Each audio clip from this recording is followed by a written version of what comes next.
and welcome to another Sci-Fi Fantasy Saturday.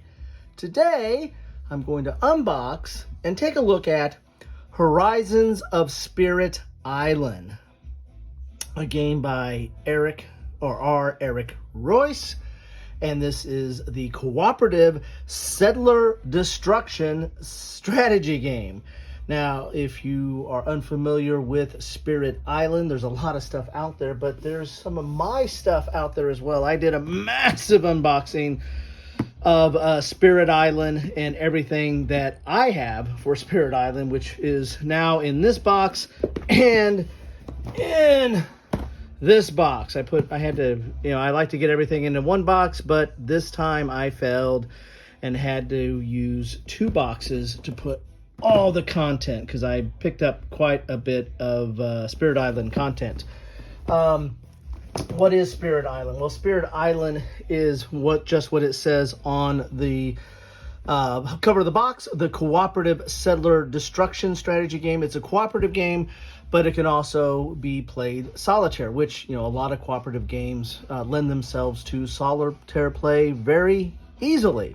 So let's take a look at the back here. Now, this is a smaller box, as you can see. So what is this? Well, this is a standalone game for Spirit Island, which was an exclusive at Target for a long time. And basically what this is kind of an introduction to Spirit Island. It's the same rules, but it gives you some new, it gives you a different map. It doesn't have the plastic minis or the same bits. The bits are reduced a little bit. They're all just cardboard counters in this, but you do get some new spirits to play. Spirits are the good guys. Basically, this game takes place during the colonial period, where you have the European powers are invading your island nation or your land, and you are an ancient spirit of that land,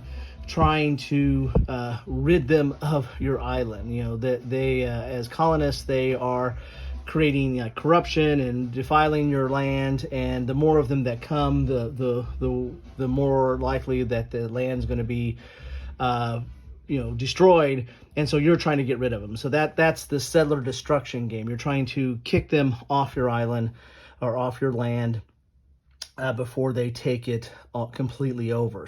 And you are a spirit with unique powers.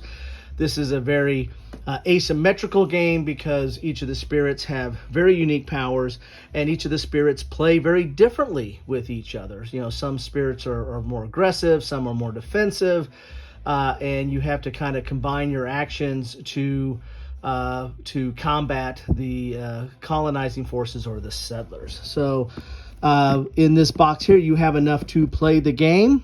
As I said, it's a completely standalone game. You do not have to have any of the other Spirit Island stuff to play. And in fact, these spirits can translate easily over to the base game. So at the very least, if you pick this up, you're going to get some more spirits to play in the game.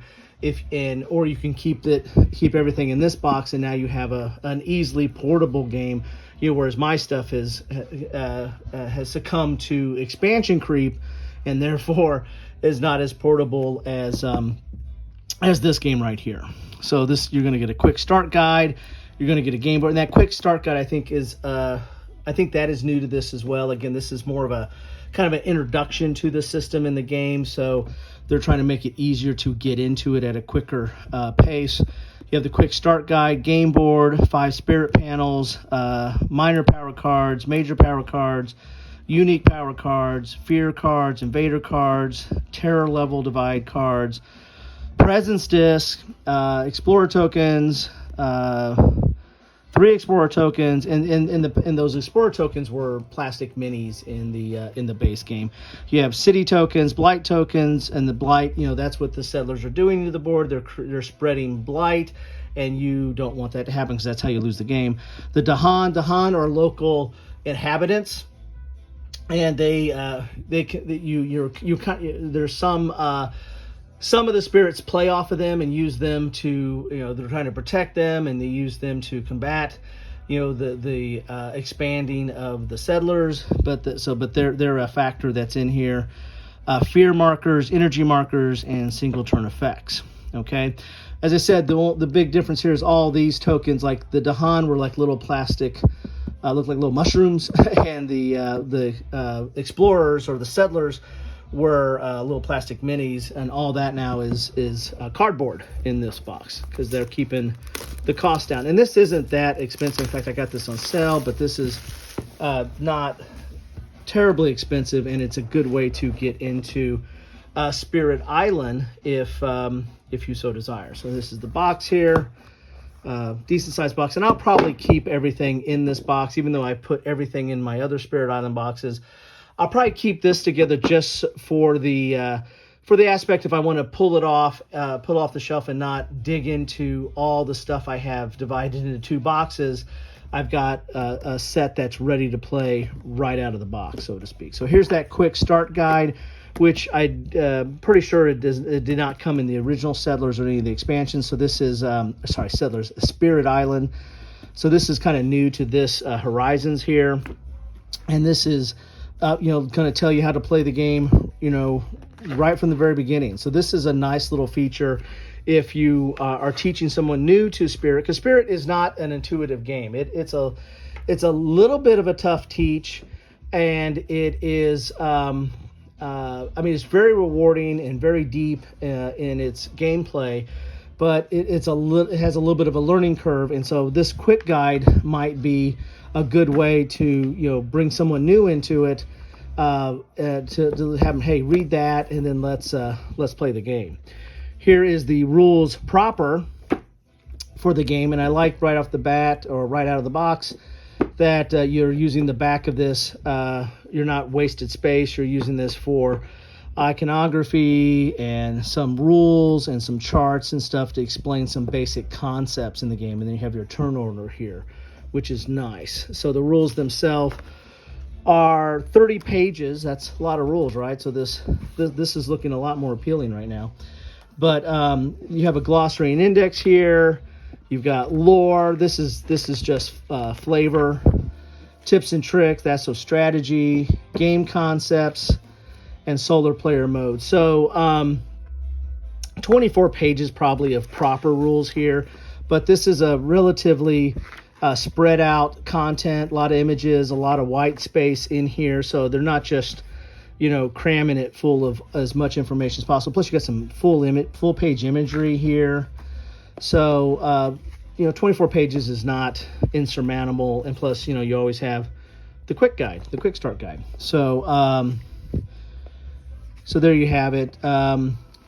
This is decent. And here's the heart of the game is in these, the spirits and their cards and what kind of actions they can take, because they're all unique and asymmetrical in what kind of actions they take. And you're going to combine them with some of these power cards and other cards, and then of course it's all how you cooperate with your other spirits to kick the settlers off. So there's the rules. We're going to get some new spirits here. So these spirits are unique to Horizons, so you can add these right over to your other spirit games if you so like. So we have Devouring Teeth Lurk Under Feet. And see, there's explains how it does growth, and here's these tracks where you're going to be pulling stuff off to put your presence on the board. Here's your innate power. Here's some special rules.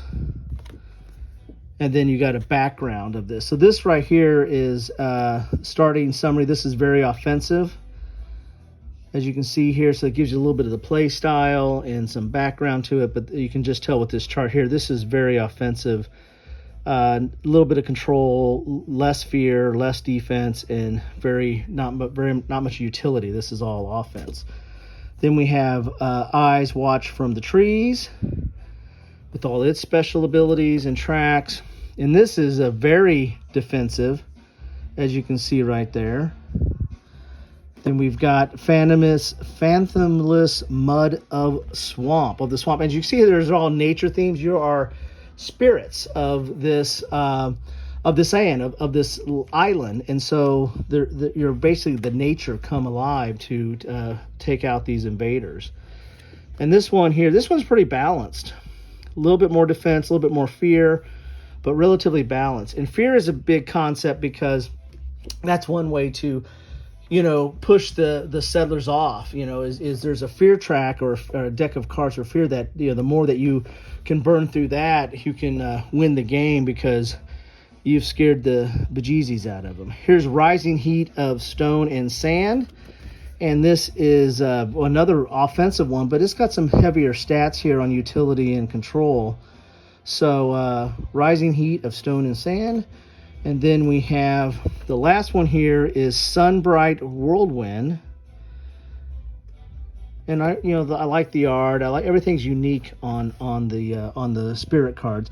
This is all about control. This is a little bit of offense, a little bit of utility, but or decent, medium offense and utility, but a lot of control. Okay, so very interesting card there. So what else we got in here? I don't know what that is. That looks like that was just a print holder for these cards here, I guess, so that I don't know. That's interesting. So here's the counters. So as I said in the other game, a lot of these were all the villages or the buildings and cities and what have you for the settlers, and the settlers themselves were all little plastic minis.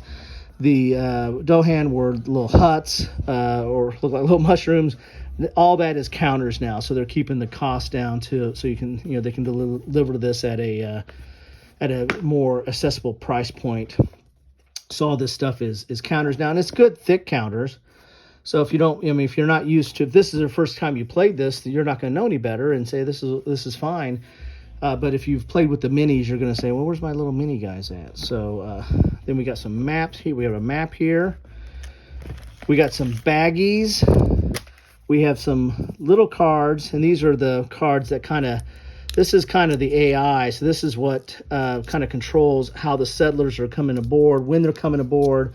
And they follow this whole pattern of where they come on, and then how they expand, and how they, defile or stuff. I can't remember the terms. It's been a while since I played it, but there's a whole sequence of, and where they're going to hit next because these cards are out there to, tell you the terrain that they're going to be moving into or they're going to be expanding into over time. So those are the terrain cards. We do have some wood here. Look at that. We got some little wooden disc here. And those are for the spirit boards to keep track of stuff. And you'll put these they'll come off that track, off these tracks, and then go onto the board. And when you take them off this track, they reveal additional abilities and powers and stuff like that. And then these are, but then you're expanding your presence on the board. So it's an interesting way of conveying two things. One, you're getting stronger because you're revealing new actions, but at the same time, you're also showing your presence on the board. So as I said, it's doing two things at once by that little mechanism, and I kind of like that. So here's some of the cards here, and these symbols are important, and they factor in the game. These are some cost up here, and there's also there's this whole other mechanism of the game of slow and fast. Certain cards will play sooner, they play fast, so they'll play earlier in the turn. But the slower cards sometimes are the more powerful cards, but they have to wait till after the other turn. The settlers have gone, so they play last. And so you're always kind of balancing between a slow and fast card, and when's an opportune time to do it. And so this is a lot of the gameplay is these cards and these powers and playing them for different abilities. I mean, you have your growth abilities on the board, but then you have these that are typically better and do more stuff on there. There's power progression. So these are for each one of those different spirits. They have their own power progression. So you can play it where you just draw cards randomly, or you can, kind of preset your hand with some of these power progressions to have it set for the game. And these are some of those fear cards. So you got some terror levels there that go up and down. So we got some nice cards there. Then we have some more here. So this is all looking good. I like the look of everything I see so far here. And so what are these here? These are, so here's some of those fear cards. And fear cards are generally good because as you turn over more of these fear cards, you're going to do more damage to the other side. And more of those power cards. And you see these are more expensive, like a 4, 5 for that one. So it's going to do a lot more stuff for you on the board. So there's those cards there.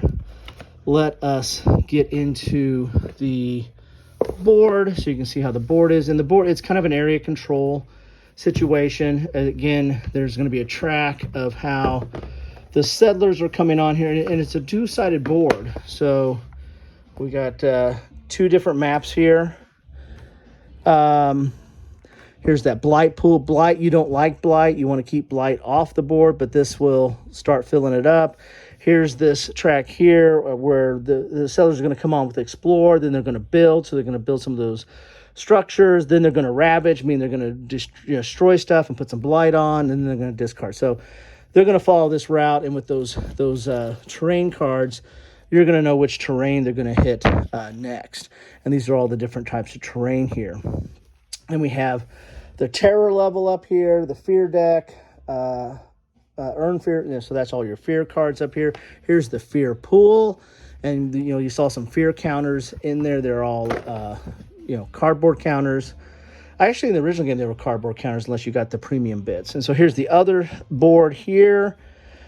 And you've got some of the same markers on here, but the board is a little bit different. So there you have it. That is a quick look at Horizons of Spirit Island. I will put links to all my other coverage of my other kind of unboxings of this game. Don't know if I've done an after action. I played this a few times, but I don't know if I've done an after action, a proper one on this. But as I said, there's a lot of stuff in here. But I mean, for a kind of the base game, right? I mean, just a way to get an entry point into this game. It's still relatively complex, even for an entry point, because this is again, there is a little bit of a curve here. It's not a super complex game, but this isn't your Settlers of Catan. Let's just put it that way. So there you have it. That is what you get in a box of Horizons of Spirit Island. This, again, I think this is available everywhere now. I didn't get this from Target, but it wasn't. I think it was an exclusive at Target for quite a bit of time, but now I think you can pick this up other places. So if you want to get into Spirit of Island, but you're not sure if you want to invest in the bigger box stuff, this is a very accessible way of doing that, and you can figure out if you like it or not. And this is still a good game. Plus, I mean, you get the new spirits to play with, and they look pretty interesting. Anyway, thanks for stopping by on this Sci-Fi Fantasy Saturday. As always, have a good one.